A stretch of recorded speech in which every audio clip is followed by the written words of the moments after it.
Real people making bold moves. Unforgettable journeys into life's next chapter. This is the Second Act Podcast. Every day is a new chance. Mindset on a new path. Anything is possible. Any limit I surpass. Everything is in my grasp. I got tunnel vision with a pickaxe. Life is more fun when you live like there's no strings attached. Here we are, John. What's up, man? For the first time, I'm so excited. For the first time, we're together in the same place, not split up by a computer screen. I know. This is the first in-person recording after 2 years with the Second Act. Incredible to be here in Beverly Hills, California at the Gravitas studio. That's right. And we've got an amazing guest for the first in-person episode. I couldn't be more thrilled to talk to him. Yeah. Why is it taking us so long to get here? How much time do we have today to go through that? I don't know. It's that would take a while. Schedule alignment is one important factor. But we've had success recording virtually with people around the globe. Yeah. So we've made it work. And but I have to tell you, this is fun doing this in person in a studio. So I think our guest is setting us up to do more of this here. I think so. So we just, in full disclosure, we just finished recording a podcast with our guest, and it was one of my favorite to be on and to be a part of and to know this guy. And so to have him come on our show is a true honor. And so with that, I'm going to introduce you, Jason. Jason Middleton. He's the CEO of Silver Air Private Jets, where he combines his passion for aviation with a commitment to operational excellence and safety. His career began in endurance athletics, where he completed more than 300 races and 7 eco-challenges, building the discipline, leadership, and competitive drive that would later define his work in aviation. After transitioning from professional athletics to flying, Jason became a highly sought-after pilot before founding Silver Air. Today, he's recognized as a visionary leader in private aviation, driving innovation, transparency, and exceptional service for aircraft owners and chartered guests. He is also the host of the popular aviation podcast Flight Club that I was just honored to be a part of. Jason currently resides here in Santa Barbara, California, and we join him in his LA studio today to learn more about his journey. Welcome to the first in-person show, Jason. Yeah, great intro, guys. Yeah, Thank you so much for having me. Appreciate it. Yeah, it's a pleasure to be here with you. Incredible background that you have here, and I think it's going to be really interesting to unpack some of that. Oh, looking forward to it. Yeah, I would say that I'm a little nervous because now I feel like we can't edit out all the miscues and the gaps in between talking, but I think we're going to be just fine. These editors are so good. They're the best for sure. For sure. Jason, we just finished recording a podcast where you were asking me a lot about my career, and we didn't get to jump into your early childhood and how you started. And I know it was mentioned in the intro about athletics and competitions, but tell us how it all began for you, where and what that was like. Oh man. Well, I was an athlete, but it didn't start that way. My early childhood, I was a kind of a chubby kid from Bakersfield and, come from a lower middle class family. My dad was a cop and my mom hung wallpaper to, make extra money. And I was a typical kind of Bakersfield kid, bologna sandwiches and not healthy. My parents weren't athletes. And I kind of just grew up in this environment that, had no idea what endurance sports were, had just never even dawned on me, and especially aviation, right? Yeah. And in the 6th grade, I met this kid who we became really good friends with. His parents were triathletes. And I had already been on the swim team, when I was a kid. That was a big thing in Bakersfield growing up, being on the swim team. So I was already a swimmer. Wasn't very fast, but I did it. And then I saw these people doing triathlons. Had no idea what it was. And then I saw Ironman on TV. I'm like, this is pretty cool. So my parents, I was the kid that was always like on the soccer field, picked last, couldn't play baseball. Anything with a ball I was terrible at.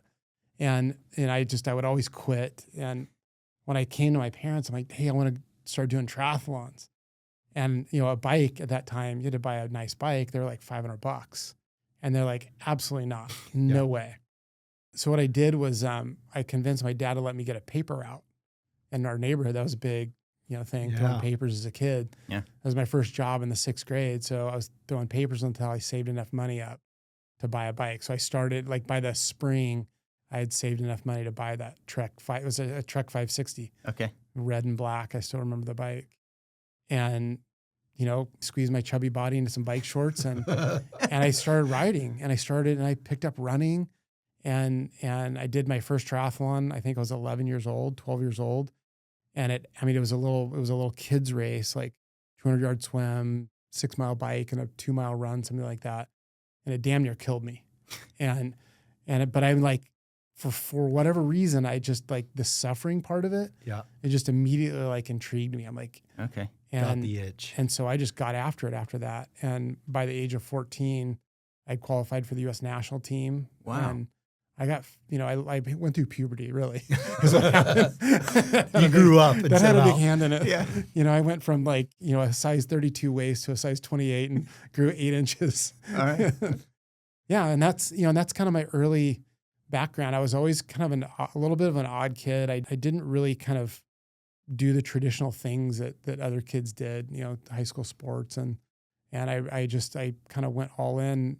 It was the first time I had felt good about myself, growing up. And I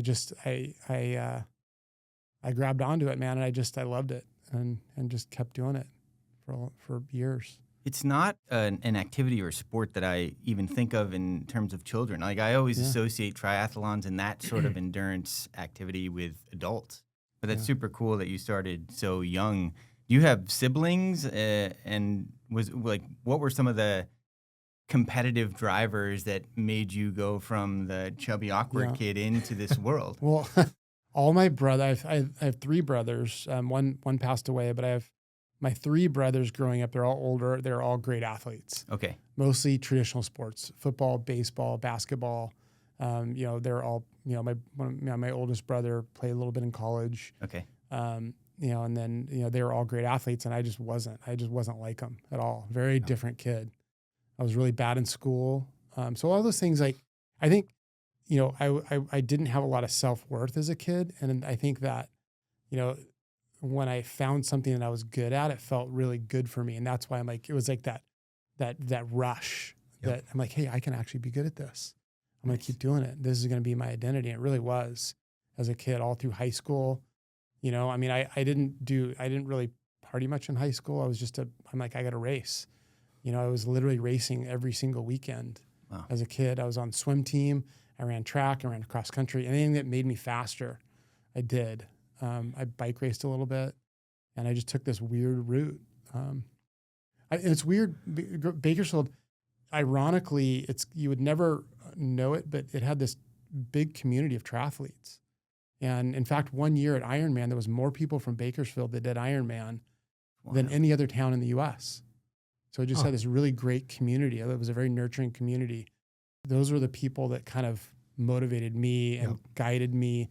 My parents thought I was an alien. They were super supportive. Yeah. And they drove me around to races all the time, but they didn't really understand what I was doing. They just had no context for it. Yeah. I know of Bakersfield for the oil and gas industry. Like, it's really big there. So it's interesting to hear that there's this community of exceptional endurance athletes sort of being curated there and doing these things. That's I love, like, interesting facts like that. I know it's really odd, but it was back in the 80s, like late 80s, early 90s. Yeah. I don't know if it's the same now. I haven't lived there in 25 years, but Okay. Well, I know how that is, though, as a parent. If you don't have that in your background, how it's hard to impart that onto your kids. My dad played basketball for Texas Tech. Yeah. And so my whole, development, going through junior high and high school was a lot of basketball, a lot of soccer and baseball, the things that he was able to experience when he was a kid. I know that when my son said, "Hey, Dad, I want to play football and I want to wrestle," I didn't know how to instruct. I mean, obviously, we go out and throw the football and Yeah. to some degree, but to make him better at those things it's really difficult for me because I just don't have the background. Yeah. So I can empathize with your parents when they've got this kid that just wants to run and race and go. What do you do? How do I make you better when you're running away from everything that they know? And my parents were awesome, man. I have no complaints. They drove me every single weekend. I mean, sometimes I was racing Saturday and Sunday. I'd do a race in San Jose on Saturday morning, and then they'd drive me to LA to do a race in Ventura. I was literally doing back-to-back races. I just wanted to race. And it was my everything at that time in my life. But they 100% supported me. And, luckily I had a lot of luck with sponsors early on, and I had a lot of support from people.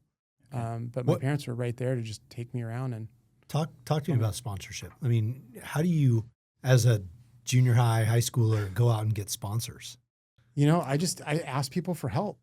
There was a local bike shop, and I went in and I hey, here's my race results. I'd love some help. I need a new bike. I need this. I need that. And yeah, we'll help you out. And, I get a pair of handlebars here, a new disc wheel here, or, and then, eventually the bike companies, when you go really fast in a race and it's on TV and people see they want your bike, they want you on their bikes. So I had, one of my first early bike sponsors was a company called Quintana Roo. I've got bikes from them and wetsuits, and, eventually, my later career, the big sponsors, giant bikes, truck bikes, that kind of stuff. But you just go in and ask, I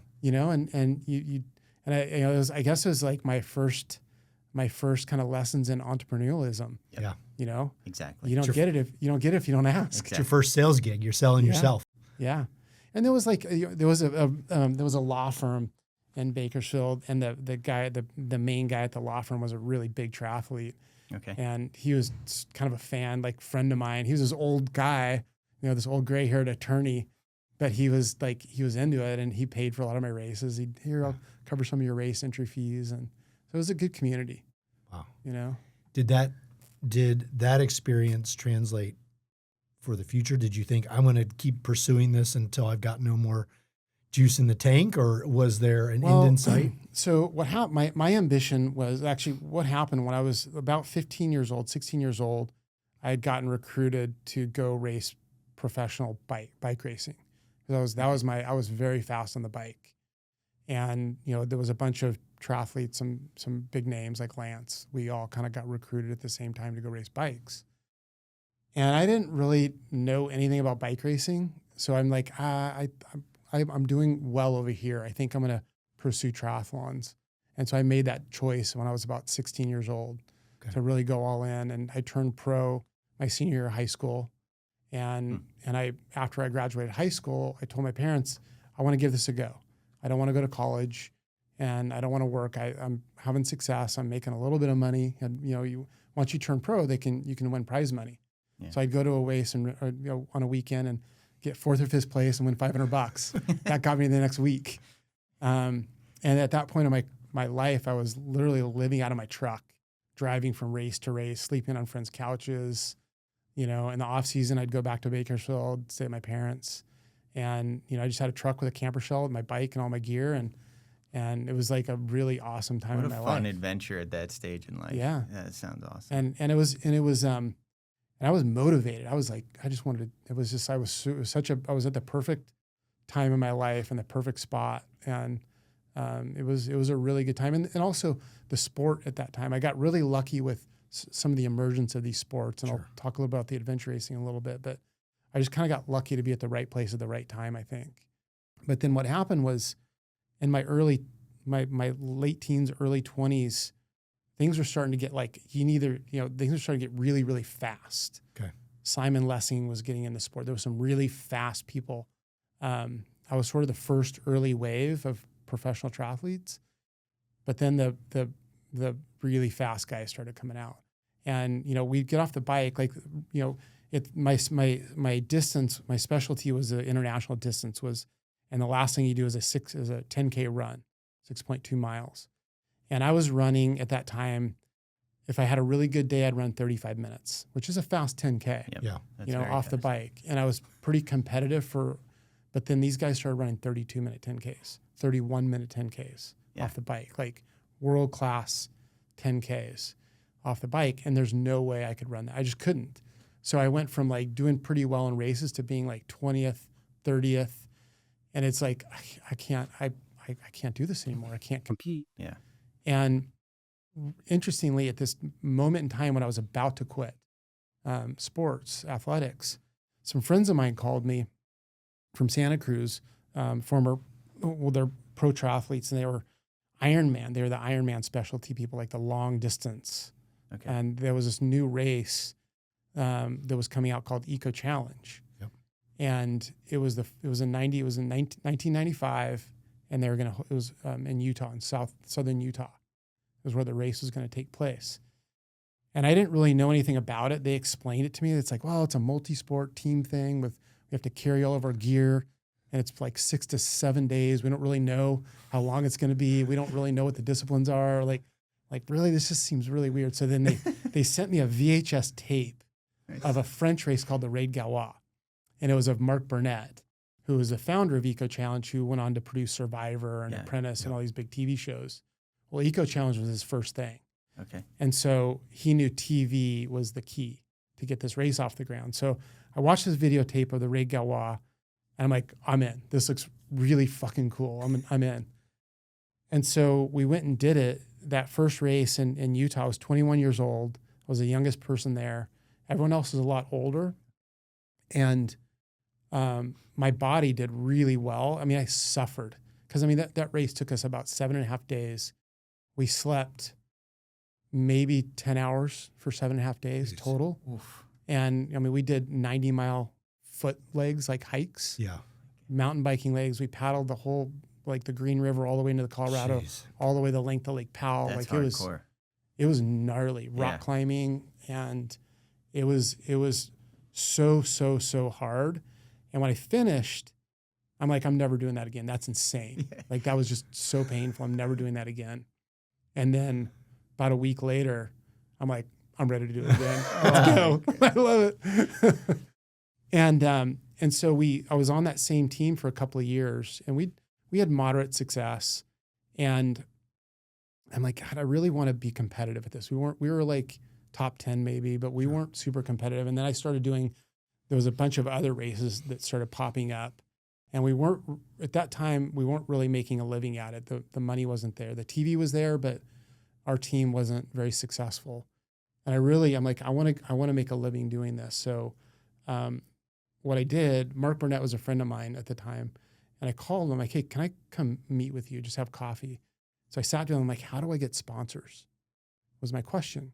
And I had this big sponsor deck that was like hundreds of pages and just like this elaborate thing. And he looks at me, he's like, Jason, he's like, why are you like, no one's ever going to look at that. He's like, you should say, here's one page. Here's what I'm going to do for you. I'm going to get in this TV show. I'm going to do this. I'm going to and tell them what you need. And then leave it at that. One page. Yeah. I'm like, really? And then like, if you think back, when I used to walk into the bike shop and ask for sponsors, it was the same thing. I'm like, I've overcomplicated this. So just keep it simple. Yeah. And so I got in contact with a marketing firm that was working with Earthlink Internet company at the time. And they were, the only reason they called me is because I lived in Santa Monica and they were in Santa Monica too. And so I went in and I pitched Earthlink Internet on sponsoring my team. I wanted to start a new team. I want to bring in top athletes. I want to be a professional. I want to do this. Here's a series of races I want to do for the season. We're going to run this like a professional organization. And I'm like, and if you sponsor me, we're going to be on the cover of TV Guide magazine. We're going to be on CBS 48 Hours, and we're going to be featured on Discovery Channel if you sponsor us. And it's going to be Team Earthlink. So they're like, I'll tell you what, if all those things, we'll sponsor this one race, and if all those things happen, we'll talk about a long-term contract. Wow. And so I had none of that shit set up, by the way. But that's good motivation. Yeah. I had none of that stuff set up, by the way. And so they gave me a bunch of money, not a bunch. It was like, I don't know, 50, 60 grand. But I went to the best athletes I could find. And I'm like, come do this race. I'm going to pay you what I can. I'm going to pay for everything. And at that time, no one was doing that in the US, at least. Sure. There was some more European teams that were a little more funded, but that time, nobody was really funded. So I recruited some top performers, people who have won Eco Challenge in these big races. And we went in the next race and we did great. I think we got 4th in Eco Challenge and we won a couple of big races here in the US. And all of those things happened. Wow. We were featured in 48 Hours. We were on the cover of TV Guide and we were on Discovery Channel. So I went back into Earthlink and I said, I want a 5-year contract, Okay. $1.5 million a year. And I'm going to run 2 teams and we're going to do like 30 races. And that's how that was like when my really fun part of my career started in adventure racing. Jeez. Yeah. I don't have a story like that, but that's incredible. Nor do I, but I think you guys have some pretty good stories. Let's be honest here. We're not. I'm thinking back to that point where you're seeing other athletes move ahead of you, right? Get faster and do better at races. And you're at a place of contemplation that you could have walked away, said, it was a great career. Let's try something new. Let's try the second, let's move on to or you could have, or you did exactly what you did, which is adapt. Yeah. And what stands out is how when you were in junior high or elementary and you're going to get sponsors and you're selling yourself, how that translated, just a bigger stepping stone to where you were in your early 20s, doing the exact same thing, just to a bigger degree, and how everything is a building block for the next thing. Yeah. That you learn along the way. Yeah. There's 2 sort of things that stood out from your story for me. One is asking for help. That's been sort of a lifelong lesson that continues to serve people I know and people want to help out other people who are trying to do big, bold, ambitious things. And then the second thing is when you put big, ambitious goals out there like that, somehow the universe conspires to make those things happen. And it's super cool to me. Like, it may not be the exact version in your mind of what you had envisioned that looking like, but some version of that starts to manifest and unfold in a way that you never could have imagined. And maybe you've seen some of that through your career in endurance sports, as you just mentioned, but also taking you into the world that you're in now. I would love to hear some of that. It's like the power of saying yes to things is really important. And you hear a lot of people, it's really powerful to say no, don't do things, but guard your time, and I'm like, I've always been, I'm going to try that. Yes. Yes. Like if you ask me to go do something, I will say yes. I just had a buddy of mine, which I had ankle surgery 1.5 years ago, and I got in the worst shape of my life. And this winter, a friend of mine, an industry friend, asked me if I wanted to go hike the Grand Canyon rim to rim to rim. And I'm completely out of shape. And I'm like, yes. That is tough. I'm like, absolutely, let's go do it. And it hurt so bad. But you know what? We have the best stories over it. It was the best experience. And it would have been really smart for me to say no to that. And I think people just need to say yes to things more, you know? I couldn't agree I'll more. go try it. It's almost like the living your life with the improv mindset, like yes and go and do those things. And it's just incredible. Like the people you meet, the things you accomplish, the doors that open. It's awesome. Very cool. We were talking about that on the walk over here to the studio this morning, how 2 years ago, yes was just our response when Michael said, hey, let's start a podcast. Yeah. And I first said, no, you're an idiot. I'm not ever doing that. And then we said, yeah, let's see what that looks like. Yeah. And who would have thought that 2 years later, And you guys are like, how many, 70 episodes in now? Yeah, 72, A lot. I think. yeah, but not only the episodes, but the conversations you have with individuals like See yourself, incredible people. the tech platform that Yeah. we're building out, and some of the other opportunities. You're right, saying yes, maybe with some guardrails or maybe with some Sure. expectations, but You have to talk to your wife first. Yeah, now. Like, that's right. When you're a kid, you don't have that, but now you got to talk to your wife first. yeah. There's other things to consider for sure. So Your wife sounds awesome. She's like always saying, yeah, go do that, John. well, yeah, I mean, she's very supportive. It is. Let me ask you though, because you had those wickets, right, that show up on TV Guide, and I can't remember the other two, but 48 hours. 40 hours, Discovery Channel in 48 hours, yeah. How did you also get those accomplished? So it was an interesting, like, timing is everything, right? And at that moment in time, adventure racing was sort of the new thing. Yeah. That's when extreme athletics were kind of on, we were on ESPN, we were in the X Games, we were on the NBC Gorge Games. Okay. It was all this like hype around adventure racing, these extreme athletes. And I was on the Maury Povich show. I mean, I've been So on. you caught a wave, like a We're really at cool wave. we're at this moment in time where this was sort of exploding, and everybody wanted to get on board with it. And so I was lucky, but a lot of, you still had to go ask, you still had to go and make these things happen. And, and back to, when you have relationships, I had met these reporters and people along the way, and I just stayed in touch with them. Like my buddy was a producer at 48 Hours, and I'm kind of pitching him on the story. He's like, this is going to be awesome. And so these poor producers are following me through the jungle of Borneo, like completely like regretting saying yes to this, covered in leeches, following us through this freaking jungle, trying to film us doing this race. And it turned out amazing, right? It was a really cool segment. It got one of their highest ratings for 48 Hours that year. But I think our producer won an Emmy for it, actually. Really? For the coverage of this race he did with us. But it was like complete fish out of water thing that they've never done before.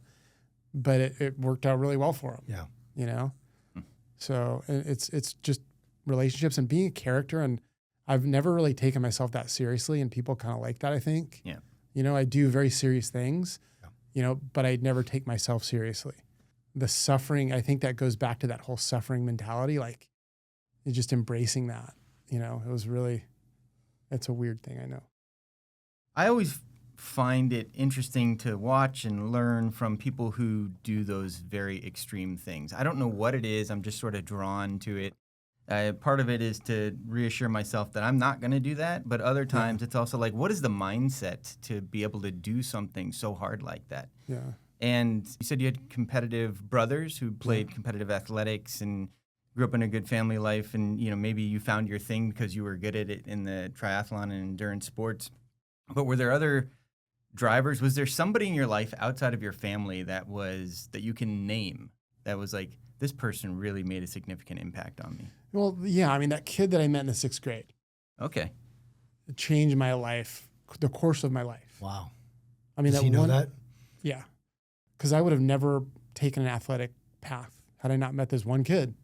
That's incredible. That kind of, and he didn't, he didn't say, you should do this. I'm like, I saw it, and I experienced it, and I tried it. Yeah. And that changed the course of my life. And then the second one, I met a pilot through athletics who's also an athlete, sort of at the tail end of my career. Our contract was ending with Earthlink, and they were closing Eco Challenge down. So the sport kind of wave was winding down, and it was clear I needed to figure out my next chapter, right? Yeah. Or the second act. And a friend of mine was a pilot. He was a corporate pilot, and I was talking to him about, I'm like, I don't know what I'm gonna do. Maybe I'll go be a sales rep for one of my sponsors. I don't know what to do. I went and worked in a sports shop, and I looked at becoming a cop. I didn't know what to do. And he's like, you should look at aviation, maybe becoming a pilot. And I'm like, all right. So I went down. I mean, I literally, like, the next day I went down to Santa Monica Airport and took a discovery flight. And I'm like, this is awesome. I love it. Another example of just like, yes, Saying let's yes. do it. Yeah. Yeah. It's awesome. And then it was a school that like had a whole commercial program all the way through 0 to commercial certification. So I'm like, yeah, let's go. And so the last 2 years of, I ended up retiring when I was 31 years old from sports, and I started flying when I was 28. So I kind of had this crossover point in my life where I was flying and then training. It was kind of hard, but I managed it pretty well. And then by the time my career was over, I was an employable pilot. So actually it was kind of a bummer because I was hired by SkyWest Airlines, and I had all my hours, and I'm like, everything was like lining up perfect, man. I'm doing my last race, my retirement race here. Contract's over. That's done. I've got my hours. I got my class training date with SkyWest Airlines. Like, I'd played this perfect. Yep. And then 9/11 happened. and completely derailed that plan. Took the wind right out of you. Yep. 3 days later, get a call from SkyWest. Yeah, we're canceling your training date. Oh my Don't ever gosh. expect a call back. Wow. So I had to take a different path. Yeah. My plan was to go airlines, and eventually, I really wanted to fly for Hawaiian and be a surfer in Hawaii, but the airline thing looked like it wasn't going to happen. So I ended up flying cargo. Ended up this cargo company had a corporate aircraft side. I had no idea didn't even know this side of aviation existed. And I mean, I had seen private jets around, but I really didn't understand it. And they're like, oh, that's the corporate aviation side. They're all wearing uniforms and flying people in suits. And I'm like, well, that's kind of cool. Can I go do that? So I moved over to that eventually and just worked my way up through the corporate world as a pilot. That was sort of that transition. Yeah.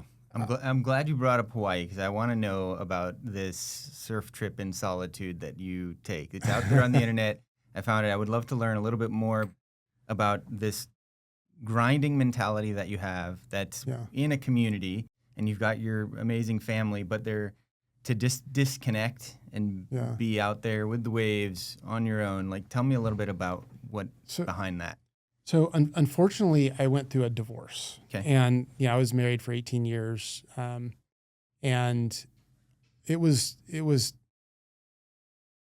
so hard, and it was like one of the, outside of losing my daughter, which John and I talked about earlier on my podcast, but it was like the going through that was just such a hard thing, and I had gotten to the point in life where I was running my company. I was going through this divorce. I had my kids, and like my life was just, I felt like there was so much compression on me, and I was just like compressed, and I had nothing to look forward to, and I kind of broke a little bit, and I'm like, I have to get out of my life for a little bit. I have to do something completely out of my wheelhouse, and I'm like, I love surfing.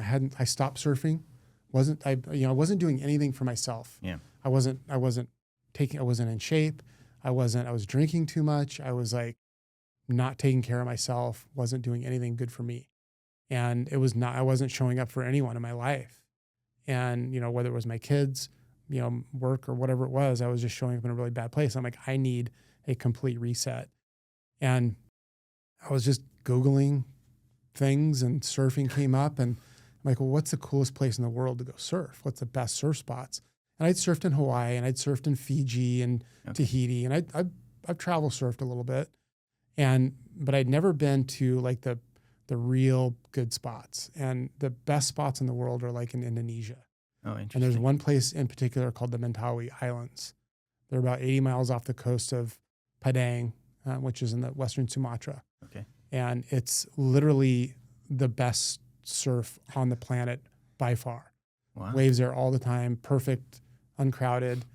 I mean, there's hundreds of surf spots everywhere, and you go to these little surf camps that are super basic, no air conditioning. You live in a bunk room with 3 other Australian dudes, and all wearing Speedos. and you surf 8 hours a day. You're in a boat in the morning at 8 o'clock. You go to a surf break. You surf for 4 hours, back, lunch, quick nap, back in the boat at 2 o'clock, and surf till 6 every single day for 10 days. Wow. I'm like, I'm just going to do it. I had never really done anything like that by myself. And I specifically wanted to do it by myself because I just wanted to get away from everything in my own life. Yeah. Mm-hmm. And I came back a different human. I came back a completely different human. I mean, I was so calm, focused, in shape, tan. My health was completely transformed in 10 days. Being in the ocean, there's this thing that is called, I like to do, called earthing. And you like ground yourself to the earth. Uh-huh. And it does so much for your lymphatic system. It keeps your body just so much, it's like, the electrical currents in your body, the lymphatics, the salt, the electrolytes that get absorbed through your skin. It's so healthy. And I literally, people didn't recognize me after being gone for 2 weeks when I came back. It was awesome. wild. My skin was tan and like it was wild. No devices, disconnected, No, out there's there, there's one no with internet. the earth. There's nothing. Nothing. It's Nothing. amazing. I mean, nothing. There's no internet. There's no. Yeah. Now they have Starlink and all that stuff out there, Sure. and it's all fancy. But 10 years ago, I think 8 years ago was the first time I went, and I've gone every year since. It's interesting you bring up earthing. I watched the documentary on that recently, Yeah. and now my wife watches me go in my backyard and walk across the grass without my shoes on.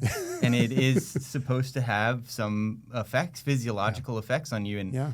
and I don't have the science of like telling me what's happening, but I feel like there are some things happening. Yeah. The ocean is the best. It's the best. Like you surf. Yeah. Yeah, you surf. I mean, when you go in the ocean, how good do you feel after you come out? Amazing. I mean, that's what You happened when we lost Brooklyn. I'd go out and just spend time in the water. One, because nobody could hear me yelling out there at God. But two, it just was a place of solitude. But I'm thinking about you being there for 10 days and this amazing day that you're having.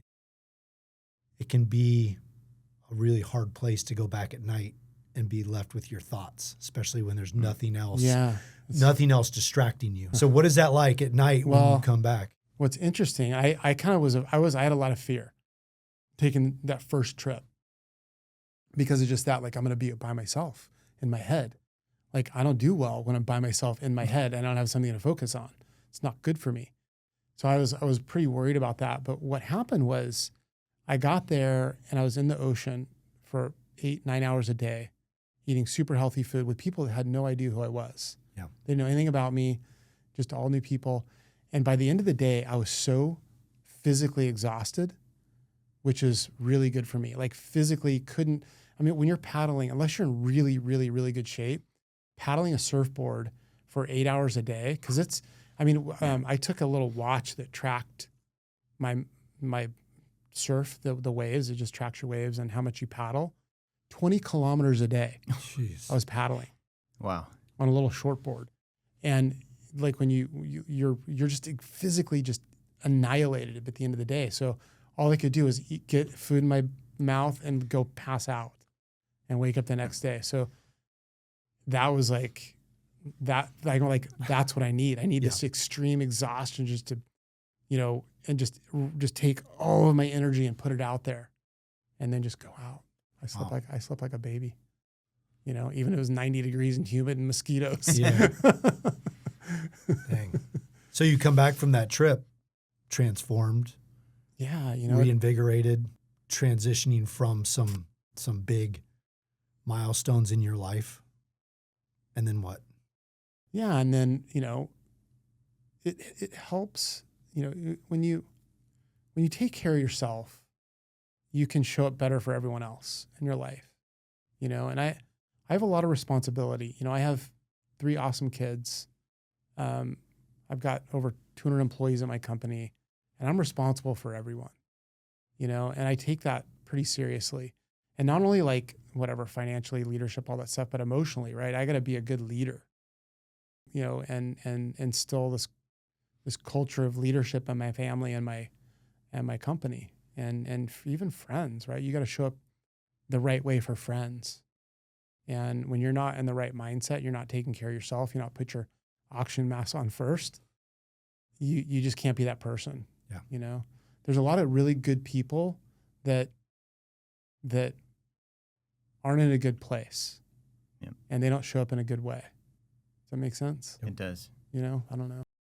And I've thought about a lot of that stuff. And my background doing really hard things, I've had a lot of time in my head doing really hard things. And I have so many stories about being in the middle of the wilderness, lost at night with no hope, and just, like not knowing where we're at, having so far to go, being just completely, defeated, but you just keep kind of going. Yeah. And you start, like in adventure racing, you're on a team of 4 people, and if you think about the environment you're in a wilderness environment with map and compass navigation.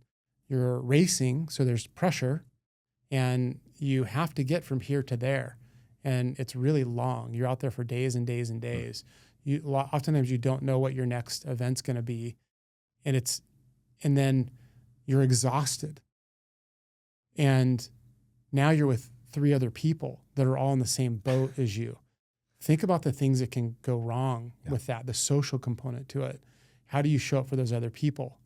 And I've in my early careers, my early days of adventure racing, we've had some really nasty fallout. And I learned from like these arguments that I've had with teammates, and, you know, they're fighting, and it's just like, you go really dark really fast when you're in some of these times, right? Just because of the struggle. The stress and the body, the physical, the mindset, the overwhelmingness. Like, we've just been racing for 4 days nonstop. We still have 6 days to go.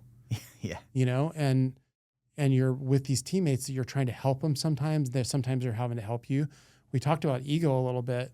The ego's got to be checked. You know, one of my teammates was this guy named Mike Trissler. Still one of my best friends today.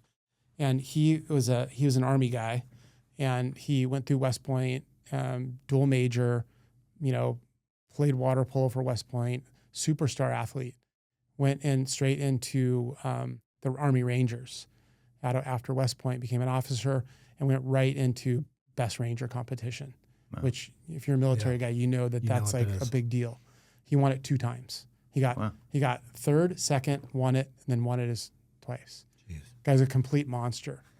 So you would think a guy like that has this like crazy big ego. And, you know, I remember and Mike helped me through so many races, and, you know, helping me carry my pack, towing me.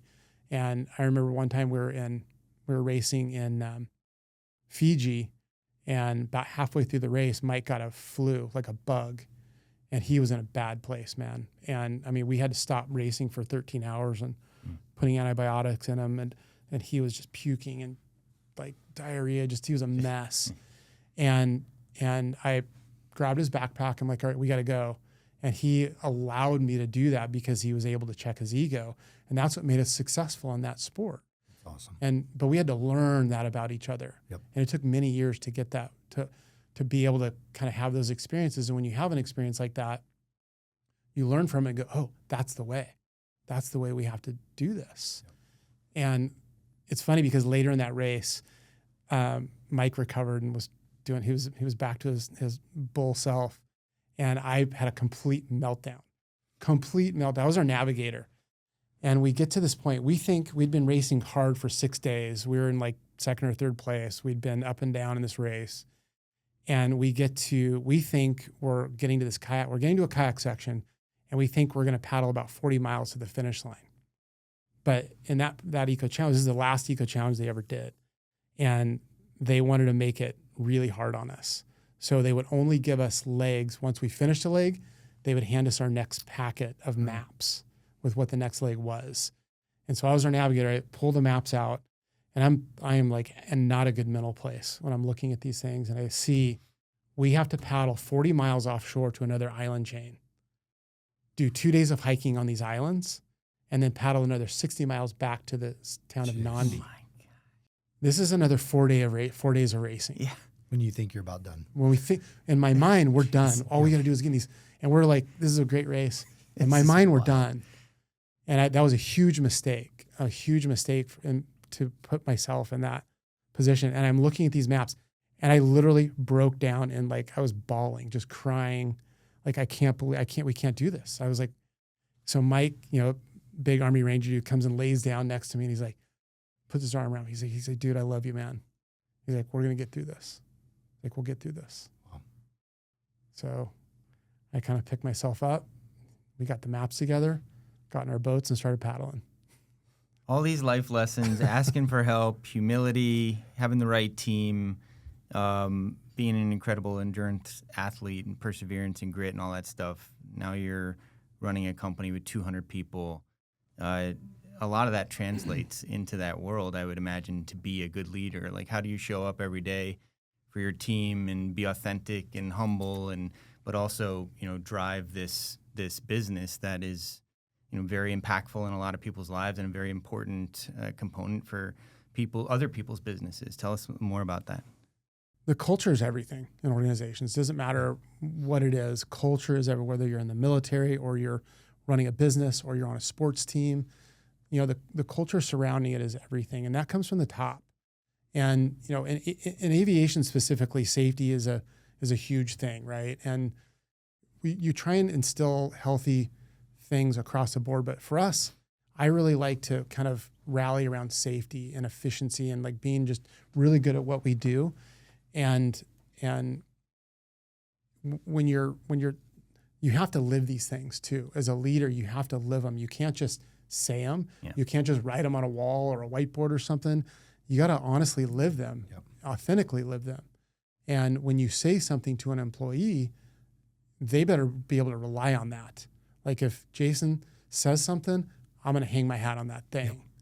And one of the things I do with all of our employees, but especially flight crews, is like, and I tell them, every single one of them in person, in a room together, I meet with all of them, any new hires. Like, if you ever feel like something's unsafe, just don't do it. And if anyone ever gives you any grief, here's my cell number. Every employee has my cell number. You call me, I will take care of it. And I've only had to do that a few times over the years. But when you lay that anchor in for your employees, they like, Jason has my back from the top down. And you know, when you have, you know, things as critical as aviation, it's really important to have that sort of leadership, trust in leadership that they're going to have you, you know. So that's kind of been a big driving force for me. And then we don't get it right all the time, but you also you have to adapt. If you don't get it right, accept you're not doing it right. Yep. Like, hey, we kind of completely got this wrong. Whether it's a system, a process, maybe it's a manager we hired. It could be the wrong person. Don't be afraid to make changes really quick. Yep. And I learned all of that from my adventure racing days. Like, hey, we're going the wrong direction. We got to turn around right now and go back in the right direction. I learned all of that. Yep. And so I carry that today. I mean, we've talked about the OODA loop many times. The OODA loop? OODA loop. What is the OODA loop? John will share the. I've learned about the OODA loop. It's John Boyd, Air Force colonel during Vietnam, created the OODA loop, and it's essentially figuring out how to beat his adversary, right? And so the OODA loop is orient, observe, orient, decide, act, right? Yeah.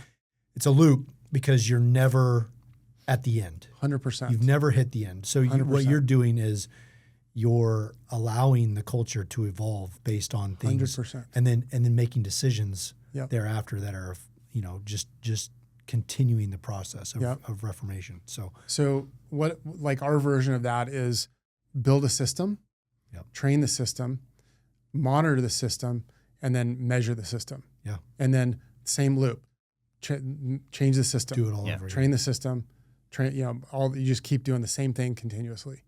It seems like you've lived the OODA loop your entire life, like just adapting at each stage and going through these hard things. And I'm sure through each stage, things haven't gone quite according to plan, and especially like as you were just giving that example with navigation. And I'm sure there's examples in your business where things, you know, didn't quite go right, and it was all hands on deck, and you got to figure that out. And I think that's maybe the foundation of the OODA loop is like, I have this plan, but I'm just going to continue to iterate to get to my objective of whatever that thing is. 100%. A lot of times people fail in the evaluation of things, right? So you develop a system, train it, you know, evaluate, and then adapt. Like, the evaluation of things is often missed. Super important. Yeah. Important, right? You can't improve something unless you measure it. You know, it's hard to measure some things, but you can measure a lot of things. Yeah. So we try and measure a lot of things. You got your pilot license, and then you found yourself in this world that you're in today with Silver Air. Like, what's that transition? I left a little of the story out there. I'm just curious how that mapped. Well, I was as corporate aviation goes, which John's in this world as well. Airplanes come and go with these. We all work for owners of aircraft, right? In the corporate aircraft world. And if their business isn't doing well or their financial situation isn't well, first thing that goes is the airplane. Actually, the first thing that goes is the yacht, then the airplane. And so I had kind of worked my way up through some jobs, and I was a chief pilot at a couple of Part 91 deals, and I was working. My last guy I was working for was it was right around 2007, and he was a real estate developer, and I saw the market I saw him starting to like not do well because I was with him so much. I'd fly him to all these things. And I also saw the market on the aircraft were really, really high. And I told him, I'm like, hey, Mike, if you ever decide to sell this airplane, you might want to do it right now. Okay. Because it's the top of the market. And he's like, why do you say that? I'm like, well, the market's really good. I think it's going to go down pretty soon on these airplanes. And I'm just like friends that are buying and selling airplanes. And, this isn't my world, but I know what's going on. And he goes, well, why don't you put on the market? So I had a friend of mine that's a broker put on the market. We sold it in like an hour. Oh, wow. For like way more than he paid for the airplane. And so we closed on the airplane and he's like, Jesus, Jason, thanks for, that's probably was going to happen in the next 4 or 5 months anyways. Okay. I appreciate you. And he gave me a pretty big bonus check because of it. And so then I was like, okay, I just now been basically laid off by 2 different people. I want to try something on my own. And a friend of mine at the time in Santa Barbara was kind of he was kind of on the same journey. And so we just kind of got together and like, hey, he was a pilot. Like, what do you think about buying an airplane and starting a charter company? And our original business model, and we bought a CJ, a little Citation jet, a little 6-seater airplane. You probably sold a few of those. And so we bought a charter certificate and started Silver Air Private Jets with 1 airplane. Okay. And I was a pilot. And our original business model was to buy airplanes ourselves and just do one-way flights all over the place, charge a couple grand for a one-way flight from LA to San Francisco. And then, of course, that was in 2008 when we started the company and the world kind of fell apart for us. So, what got me through it though was my background. Going through the hard shit that I went through. I lost my daughter at that time. Yeah. So, we had the financial meltdown. Nobody was flying private jets. Obama gave a big speech in Washington, D.C. about all the fat cat executives flying private jets. So nobody wanted to see, they wanted to be seen near. So like all of these things happened at once. And I had to rely on that just the core background I had to get me through it. I'm like, I'm not quitting. We're going to keep going. We're going to solve this problem. We're just going to keep going until we solve it. And we did. It was painful, suffering, but that kind of athletic background got me through it, I think. And now it's a thriving business. Tell us more about Silver Air for our audience who so aren't as today, familiar. we're not a big company. We manage and operate about 30 aircraft for owners. We don't own any airplanes. So our business is we manage private jets for individual owners. And then when they don't use them, we charter them to the public. So we're pretty successful. We try and keep our company a little bit smaller. I think you can be too big in this world. We're really pretty happy with our size. So that's been very successful for us. I love it. I love the business. I get excited every day. And then last year we started a charter brokerage company called Flight Club. Ironically, I really like the name of my podcast, so we changed I started a company named after it.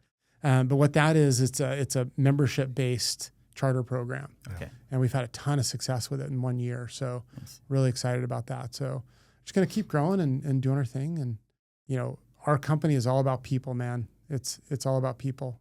We've got a really, really good management team that cares. And we like working with clients that kind of have that same belief and same mindset. So, man, you've got your podcast. You've been on all these interviews. You've done all this incredible stuff. You've been asked a lot of questions. What's one question you've never been asked about your life journey that you wish somebody would have asked you? Honestly, that's a really interesting question. The emotional side of life isn't talked about enough. The ups and downs, especially for men. Sure. I think men get left out a little bit when it comes to kind of, the mental health and emotions and the stuff that we go through. We're kind of meant to be strong providers, fight through things. And I'm a pretty emotional guy. I cry a lot. I just listened to the new Taylor Swift album called Emotional. We share earthing. Yeah. It's like... I mean, I think that there's a lot there, and I think we're evolving, as humans, and we're talking about this stuff. It's a little more open. I think a lot of the things I've gone through, I really wish that I had more support around that. Yeah. When I lost my daughter and when my dad passed away, and kind of lost like that when I was going through what I was going through in my business, my house was in foreclosure. I could barely feed my kids. I was an emotional mess. All while starting a company. Always starting a company. Yeah. And I wish we could talk about that stuff more. So, which I think is important. We talked about it on your podcast a little bit when I was on it, but I think the people you have around you, building that structure, building that community around you is huge. And getting it out there and having other people step up will help determine our success. I think you fail if you're continually by yourself. Now, taking 10 days and getting away by yourself can be very helpful, but it's when you isolate those things and think, I'm the only one that's dealing with this. Yeah. I'm the only one that's looking back up the wrong side of a mountain or what I've got to climb. You can be lonely and not be alone. Yeah, absolutely. And that's the whole point of this podcast, too, is proving to people that there's somebody like yourself who can be following a trajectory that is going one way, and then all of a sudden you hit a roadblock or you hit a set of circumstances that completely shifts. But if you have those people in place that can speak into your life, or you have the people that can encourage you, you're allowed to shift. And each time you shift with that support, it builds resilience in us, and it builds your capability to continue to grow, and you become stronger until you're able to endure things like divorce and the loss of your child and starting a business and not being successful, to turning all that around to being where you are today. That's because of the people that are in and around us and reaching down and helping us out. Yeah. And as you just shared, being vulnerable and especially in your life journey, what you've shared and the people who've come on our podcast and sharing your story, the ups and downs and sideways are important for everybody to hear.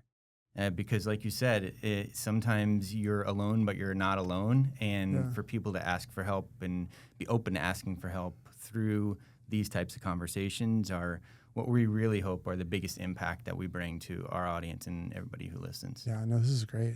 This is really important. 100%. I like it. As we wrap up, if there was something you could share with somebody else who's about to start a second act or hitting that wall of adversity or recognizing that they've got to shift into some other avenue, what kind of advice would you provide them? God, it's I hate giving advice. I mean, what I will say is what's worked for me isn't what's going to work for you. Yeah. And you have to follow your gut. You got to believe in what you're doing. And if you don't wholeheartedly believe in it, then you're just not going to you're not going to put everything into it, And there's a fine balance between knowing hey, this is working and this isn't working, right? I mean, you've done some things that this isn't working. Yep. You were smart enough to recognize that. I'm going to go do something different. It's okay. It's 100% okay to do that. Love that. But sometimes you got to be I really believe in this and I'm not going to stop. And if you really believe in it, then take it as far as you can take it, man. That's good. Don't slow down and don't be afraid. Don't do things out of fear. People often live their life and they live so guarded because of the fear of the unknown, and you never know what's around the next corner. There might be a long road with a bend up there, but there may be something really cool around that next bend. And if you believe in it, get after it. That's awesome. Yeah, that's an awesome way to wrap it up here. I would agree. For our first in-person podcast with Jason. Jason, if there's people that are listening to the episode or watching the episode and they want to get a hold of you or hear more about your story, where do they do that? I'm all over the place. I have a bunch of different, we have silverair.com. We got flightclub.aero. We got my podcast, the Flight Club podcast. It's all over the streaming platforms and YouTube. I'm on LinkedIn. I'm on Instagram. So All over. I'm not a hard guy to find. Love it. Awesome. This was amazing. Thank you so much, Thanks Jason, for having me, guys. Yeah. That was jumping fun. into this with us today. You guys are really Amazing. good at this. Amazing location, amazing studio. Yeah, I we're gonna have to do this again. agree. Incredible. With that said, Wow. see ya. The Second Act with Michael and John stars Michael Newborn and John Ballinger. The podcast is produced by Seltzer Kings. For more information on the show, check out thesecondactmovement.com, or if you'd like to get involved in the conversation, give the guys a shout on their socials at The Second Act Movement on most platforms. Thanks for listening.